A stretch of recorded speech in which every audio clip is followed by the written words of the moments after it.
I'm Nick, and I'm the Bachelor.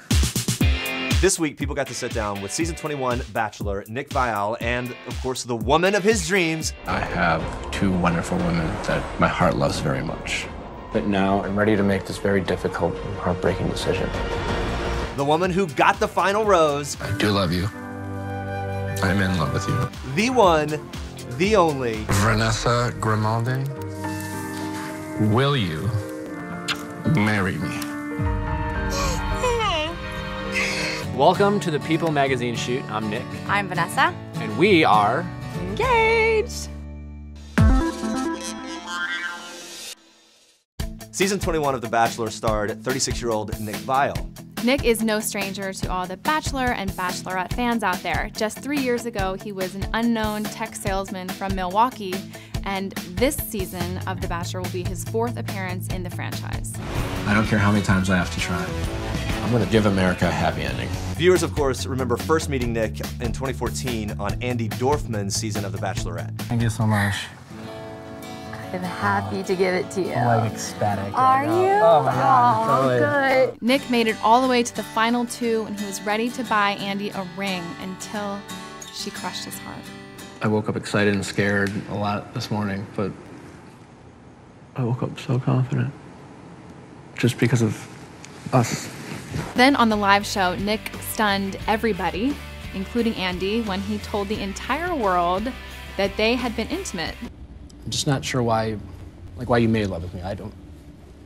Well, first of all, I think that's kind of below the belt. I think that's something that should be private and kept private. So then in 2015, Nick was back, this time trying to win the hand and the heart of Kaitlyn Bristowe. Like, I just care about this, and like, I came here for you. Like, it's very simple, it's very clear. At the beginning of the season, Nick was nowhere to be seen. He wasn't one of the original suitors that showed up. So when he came in out of nowhere, a couple of episodes in, I don't want to like do this 4 weeks in and like make these guys feel like disrespected. So the story goes, Nick was communicating with Kaitlyn kind of on the sly and had her convince producers to bring him onto the show midway through the season. So that caused a lot of controversy and some uncertain feelings about who Nick was and why he was on the show. the guys were obviously pissed. You had your season. Okay. Why you want another one? Well, it has to do with Kaitlyn.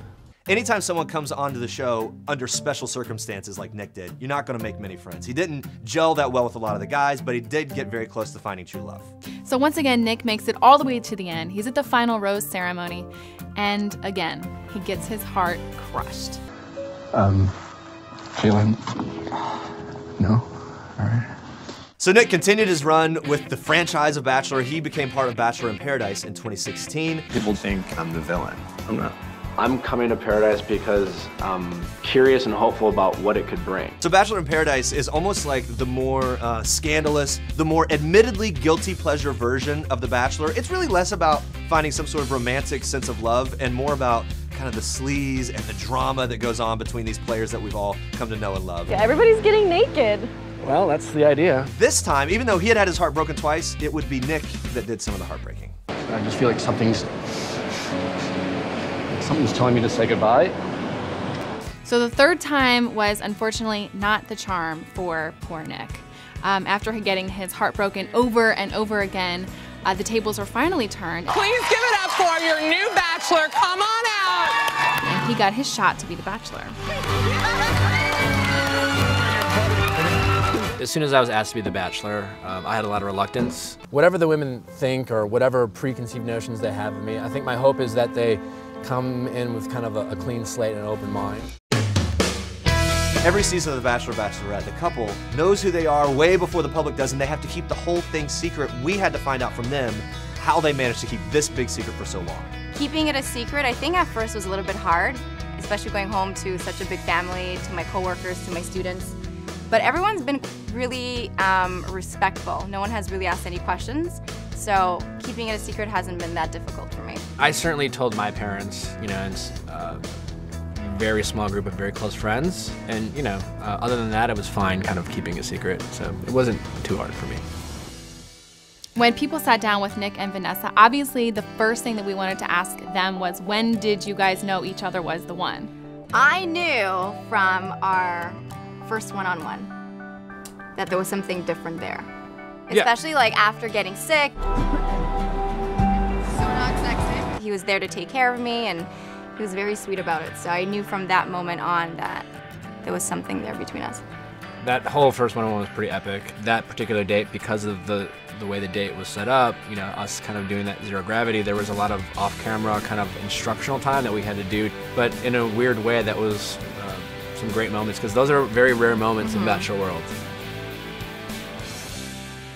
Through the whole season, we saw this great chemistry between Nick and Vanessa. A lot of that being that they were able to pull each other out of their comfort zones in different ways. I think that's a really good sign of confidence for them making it as a couple. Of course, on her way to finding true love, Vanessa had some pretty stiff competition. I hear you like a good hump, and I definitely can't wait to talk to you more inside. I want to choke you so bad. And then, of course, there was Corinne. Corinne is one of the most epic contestants to ever be on any Bachelor franchise. She has so many one-liners. My heart is gold, but my vagine is platinum. The platinum vagine obviously takes the cake. She had the nanny, Raquel, who turns out to be a very special person in her life, but still her nanny. The girls use Raquel as a, something against me. Corinne was just epic from start to finish. She will not be soon forgotten, and I guarantee we will see a lot more of her on some Bachelor franchise somewhere. Of course, Rachel was the fan favorite. So we love Nick and Rachel. They shared a romantic sleigh ride in Finland. They shared a romantic night in the fantasy suites. I feel good. I feel confident. But in the end, it wasn't meant to be.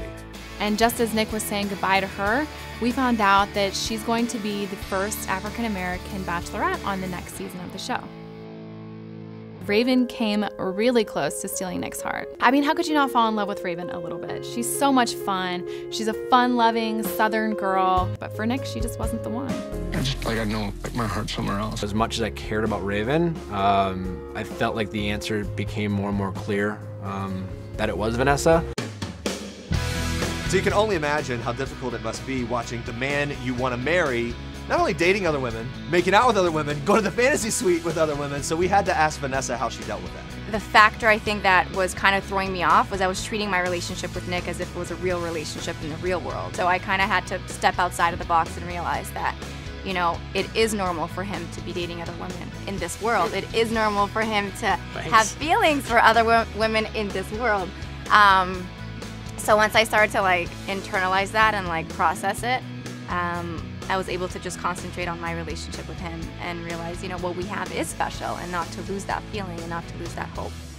So Vanessa's hometown date in Montreal didn't go as smoothly as it could have. Vanessa's family, they're very traditional, they're very protective over Vanessa, and they indicated that she had been through a lot with some past relationships. So they want to make sure Nick is the real deal, that he's in it for the right reasons.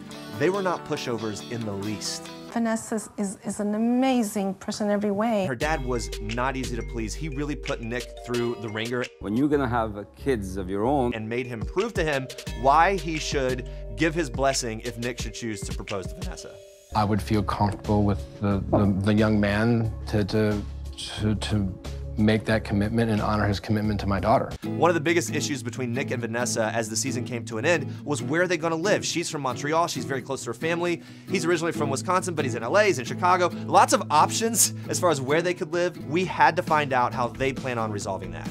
Now that we're engaged, I'm planning on trying and slowly transitioning to LA. Move to Los Angeles with Nick. So when the big moment finally came for Nick, we were all pulling for him so hard. And I'm just trying not to be afraid. And we had to know what was going through his mind as he was minutes away from proposing. I mean, I was very nervous. She looked beautiful, but I mean, I was very emotional. I mean, that was just, it was a very long day. It wasn't too long after saying goodbye to Raven. So there were emotions from that. You know, and I think in that world, the engagement day is not your ideal day, just because as the Bachelor, I think most people when they get engaged, there's a lot of great, exciting anticipation, and for me that was a very emotional roller coaster. If I leave here alone, I'll be devastated, I'll be heartbroken. All through their relationship on the show, Vanessa has not really been a pushover for Nick. You know that coming on the show and being the Bachelor, there's a lot of speculation around you. She's always reserved herself to some degree and pushed back on him when it seems like maybe he's not fully in it, and she's guarding her heart. It was really nice in this finale to see her let that guard down and fully give in to the feelings she clearly has for Nick. If I do say yes, I say yes with my entire heart. Looking back at this whole process, you know, having those moments of highs and lows throughout the entire process, it was definitely worth it in the end, you know? I wanted to make sure that I questioned and, you know, treated this relationship as if it was a real relationship. I know it was like an unrealistic world, but I treated it as if it was a real relationship. So we're obviously so excited for Nick and Vanessa's future, but we're also wondering what is next for them. You know, we're very excited about the engagement, but we're also realistic about, you know, our relationship, you know, began in an environment that was very unconventional. And again, up until this point, we haven't had the opportunity to have any type of normalcy. And I think those are the things that we're focused on right now. I have Nick Viall, the Bachelor. Everyone knows at this point I'm doing Dancing with the Stars, which is very exciting. See how long that lasts. So maybe one of the greatest moments for Nick Viall in all of the Bachelor franchises and seasons that he's been a part of was that moment where he finally was able to say, look, I found true love, I have the ring, and I'm putting myself out there, and for it to be reciprocated this time and to have this really great finale, not only for this season, but for him and his story of love. Love you. Should we go start a life? Let's go. Do it. One thing, you know, having done this before, like, I don't think you have to pretend what this world isn't and what it is. And I think, you know, I think we're okay with saying we still have a lot to learn about each other, and that's okay. And we're excited about doing that. And so I think we want to focus more on that than anything else and, you know, keep moving our relation forward.